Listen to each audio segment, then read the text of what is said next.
Hello and welcome everybody. This is International Master Sam Shankland, and today I would like to start a new opening series of sorts about sort of the Queen's Gambit type of positions. So really, in my opinion, the Queen's Gambit could be anything that starts after d4, d5, c4.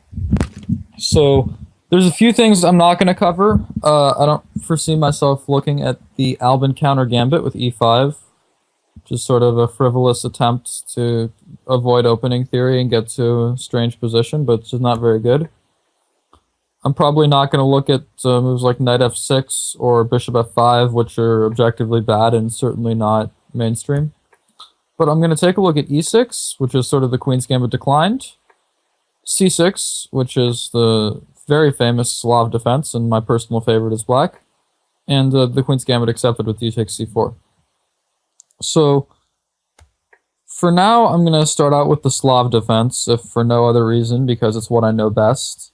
And since I'm covering everything anyway, I might as well have more time to learn about the other stuff before I fill your brains with bad information.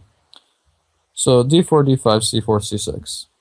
So, especially among weaker players, I've seen a lot of people play c takes d5 here, and in my mind, this is just a bad move. It's a serious concession. After c takes d5, you end up getting a symmetrical position, almost always some sort of like knight c3, knight f6, knight f3, knight c6, and it nearly always peters out to a draw. Some people try to claim that white has some slight pull, but I quite frankly just don't believe it.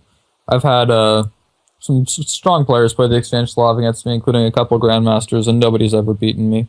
So the real key in this position for white is to try to maintain the tension. And for black, it's to try to get a solid position.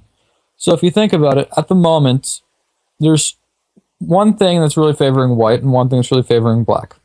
White has more space right now.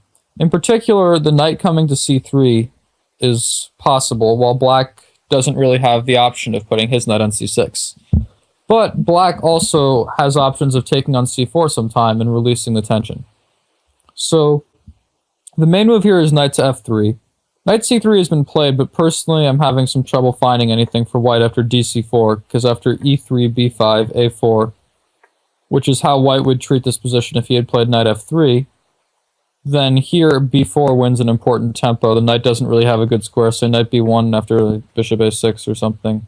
Black seems to be completely fine. So the main move is knight to f3 on move 3.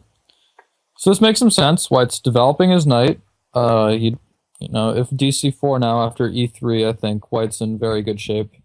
There's a few variations here. If black can try bishop e6. We hope you enjoyed this video demo from Chess.com. Subscribe today to finish this video and get unlimited access to our full video library. Your membership also includes access to Chess Mentor, the most advanced interactive training tool available anywhere. You'll also get full access to the Opening Explorer, Tactics Trainer, and much, much more. So sign up today and get serious about improving your game.